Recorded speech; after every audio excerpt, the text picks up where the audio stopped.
बिस्मिल्लाहिर्रहमानिर्रहीम। अस्सलाम वालेकुम नाज़रीन, मैं अहमद फ़वाद हूँ। आप यूट्यूब चैनल देख रहे हैं। नाज़रीन, आज तारीख़ है 22 सितंबर और दिन है इतवार का। कुछ अहम तरीन और एक्सक्लूसिव डिटेल्स आपके साथ में शेयर करूँगा। कल के दिन वीलॉग नहीं कर पाया, किसी मसरूफियत के बायस, इसके लिए माज़रत ख़्वाह हूँ। बहरहाल एक बड़ी ब्रेकिंग न्यूज़ है और बड़ी ब्रेकिंग न्यूज़ ये है कि चीफ़ जस्टिस काजी फ़ैज़ ईसा साहब से इस्तीफ़े का मुतालबा ज़ोर पकड़ता जा रहा है।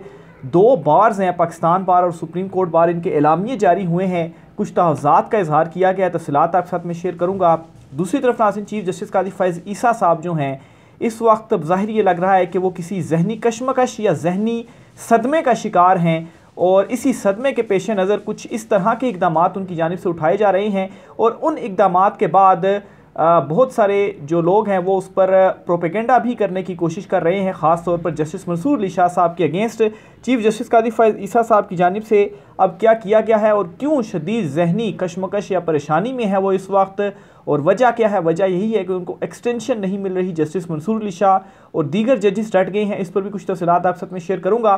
पाकिस्तान तहरीक इंसाफ का कल का जलसा कामयाब तरीन जलसा, बड़ी कामयाबी मिली है, पहला नतीजा आ गया इस जलसे का। इस पर भी कुछ एक्सक्लूसिव डिटेल्स हैं, वो भी आप साथ में शेयर करूँगा। सबसे पहले तो बड़ी जो खबर जो आपके साथ मैंने शेयर करनी है वो ये है कि जस्टिस मंसूर अली शाह साहब और दीगर जो 7 जजेस हैं, यानी कि कुल 8 जजेस की जानिब से जो मखसूस नशिस्तों का अक्सरियती फ़ैसला दिया गया था, जिसमें पाकिस्तान तहरीक इंसाफ को नशिस्तें देने का कहा गया था।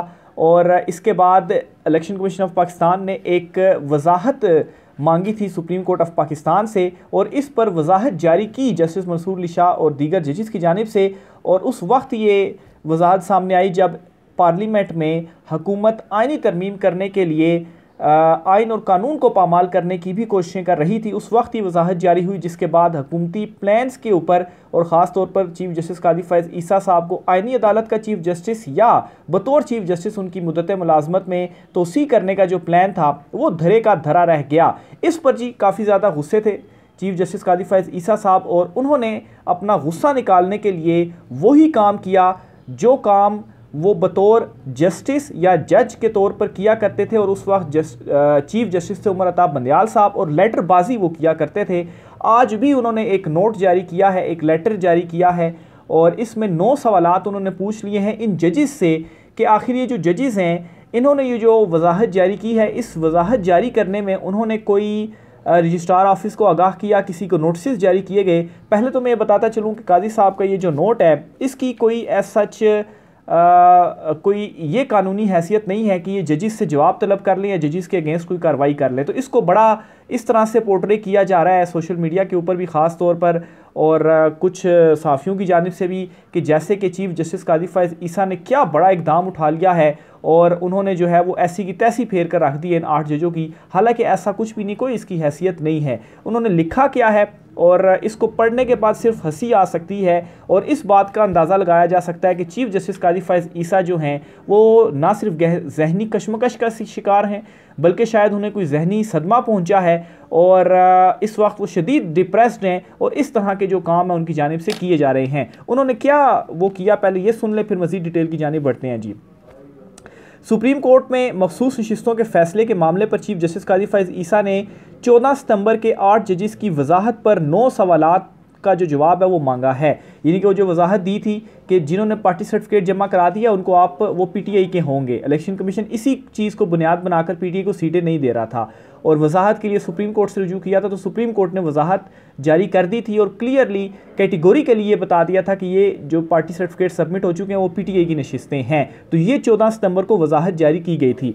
इस वजाहत के ऊपर जी चीफ़ जस्टिस काजी फ़ैज़ ईसा साहब ने 9 सवाल उठा दिए और इन 9 सवालों का जवाब मांगा है, क्योंकि इस वजाहत के बाद ही काजी फ़ैज़ ईसा साहब की एक्सटेंशन का जो प्लान था वो शेर अफजल मरवत की ज़ुबान में अगर आप कहें तो बढ़ गया था। तो वाकई इस वजाहत के बाद काजी साहब की एक्सटेंशन का प्लान बढ़ गया था। तो बहरहाल जी इलेक्शन कमीशन ने इसमें जो सवालात हैं जी वो मैं आपके साथ शेयर करता हूं जी। जो रजिस्ट्रार है सुप्रीम कोर्ट की जजीला असलम, उनसे ये 9 सवालात के जवाबात मांगे गए हैं। इसमें जी कहा गया है, चीफ जस्टिस ने पहला सवाल किया कि इलेक्शन कमीशन और तहरीक इंसाफ ने वजाहत की दरख्वास्त कब दायर की, यानी कि फ़ैसले के बाद वजाहत की दरख्वास्त आई तो ये दरख्वास्त कब आई। दूसरा सवाल, तहरीक इंसाफ और इलेक्शन कमीशन की दरख्वास्तें प्रैक्टिस एंड प्रोसीजर कमेटी में क्यों नहीं भेजी गई। अच्छा, ये जो वजाहत की दरख्वास्त थी ना, ये उन 8 जजेस से ही मांगी गई थी वजाहत, और उन 8 जजेस से कहा गया था जी कि इसको थोड़ा आप कैटेगोरिकली क्लियर कर दें ताकि इम्प्लीमेंटेशन में आसानी हो सके। तो काजी साहब कहते हैं ये दरखास्तें जजिस कमेटी के पास क्यों नहीं आई, ताकि इसके ऊपर बेंच बन सकता।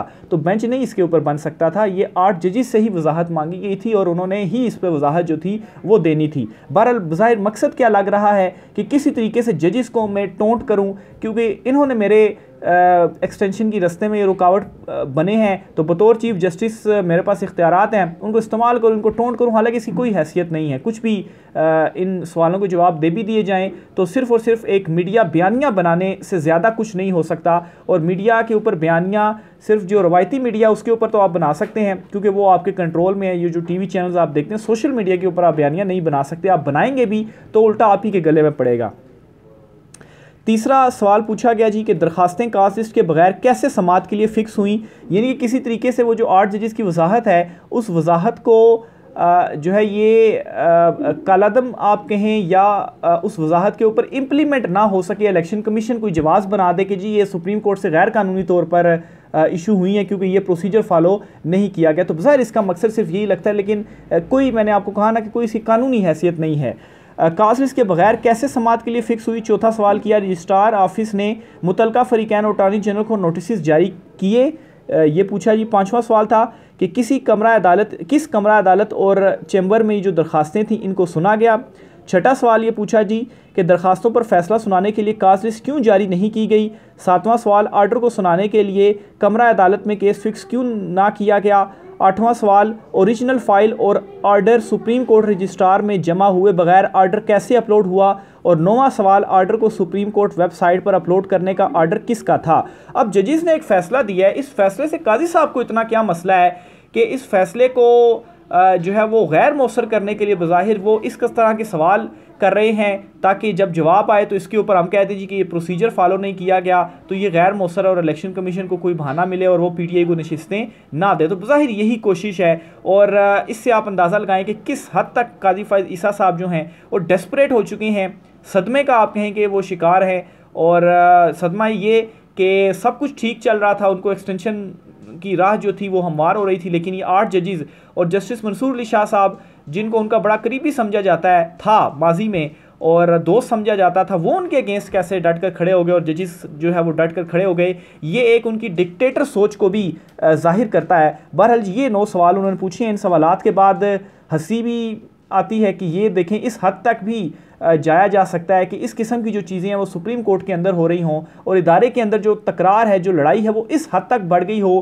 कि इसको मैं समझता हूँ कि एक ज़ाती नोयत में शायद चीज़ों को लिया जा रहा है कि आप इस तरह से सवालात भी पूछ रहे हैं और फिर उसके बाद ये मीडिया में भी चीज़ें आ रही हैं। ज़ाहिर सी बात है, रजिस्ट्रार ऑफिस से पूछे हैं तो सोर्सेज जो हैं वो सुप्रीम कोर्ट के ही होते हैं। अगर इनको खुफिया रखा जाना होता तो खुफिया रखा जा सकता था, जजिस के आपस में मैटर्स हैं, लेकिन इस लड़ाई को, इस क्लैश को चूँकि मीडिया पर दिखाना था कि देखें जी काजी ने तो ये कर दिया है, काजी ने तो वो कर दिया है, काजी ने तिया पांचा फेर दिया इन 8 जजिस का, एक बयानिया बनाना था, बनाने की कोशिश की गई लेकिन इसमें नाकामी हुई। और कुछ चीज़ें जो मैंने आपको बताई कोई कानूनी तौर पर इसकी इस तरह की वो वैल्यू नहीं है कि जजिस के ख़िलाफ़ कोई एक्शन कर लेंगे। अब आप देखेंगे कि रजिस्ट्रार जजिस से कहेगा कि आपने इसको ये काम नहीं किया तो आपका ये फ़ैसला जो है वो गैर मौसर हो गया, ऐसा नहीं होने वाला। तो एक तो ये खबर आपके साथ शेयर करनी थी। दूसरे नंबर पर जी जस्टिस मंसूर अली शाह साहब की बतौर चीफ जस्टिस तकर्री के लिए जो नोटिफिकेशन वज़ारत कानून जारी करती है, इसके लिए दरख्वास्त लाहौर हाई कोर्ट में दायर कर दी गई है कि हुक्म दिया जाए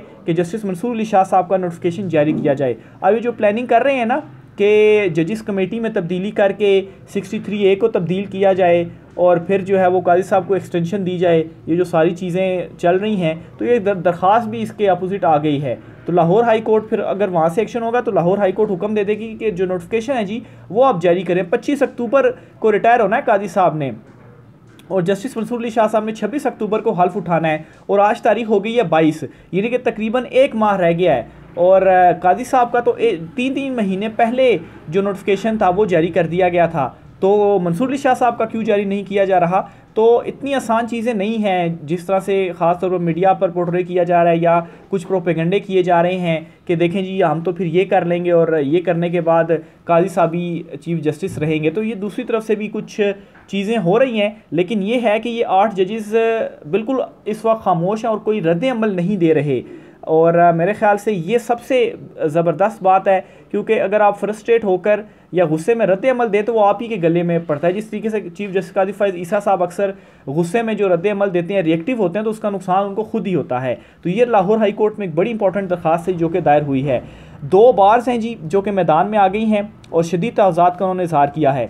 एक तो सुप्रीम कोर्ट बार एसोसिएशन है और पाकिस्तान बार एसोसिएशन, दोनों टॉप बार्स हैं जी, पाकिस्तान बार और सुप्रीम कोर्ट बार। इन दोनों ने क्या अपने तहज़्ज़ुरात का इज़हार किया है आपके साथ ज़रा मैं शेयर करता हूँ। वाइस चेयरमैन पाकिस्तान बार ने प्रैक्टिस एंड प्रोसीजर तरमीमी ऑर्डिनेंस के इजरा पर तहफ़्ज़ुरात का इज़हार किया और ये कहा कि वकला का दरीना मुतालबा था कि जो है वो बेंचों की तश्कील और मुकदमात के तयन के लिए सीनियर जजिस पर मुश्तमिल कमेटी बनाई जाए। अब इन्होंने तरमीम करके क्या किया जी कि अमीनुद्दीन खान साहब जो हैं उनको कमेटी मिले और मुनीब अख्तर साहब को निकाल दिया। तो इस तरह से काजी साहब की अक्सरियत होगी और काजी साहब आप अपनी मर्ज़ी से ही बेंचेस जो हैं वो तश्कील देंगे। हालांकि वकरा का मुतालबा था जी कि सीनियर 3 जजेस होने चाहिए। तो तीसरे नंबर पर जस्टिस मंसूर अली शाह साहब हैं और जस्टिस मुनीब अख्तर साहब हैं और आप देखेंगे जस्टिस याह्या अफरीदी साहब को भी इसमें खाते में नहीं लाया गया और 5वें नंबर पर मौजूद अमीनुद्दीन खान साहब को बनाया, इस कमेटी में शामिल किया गया।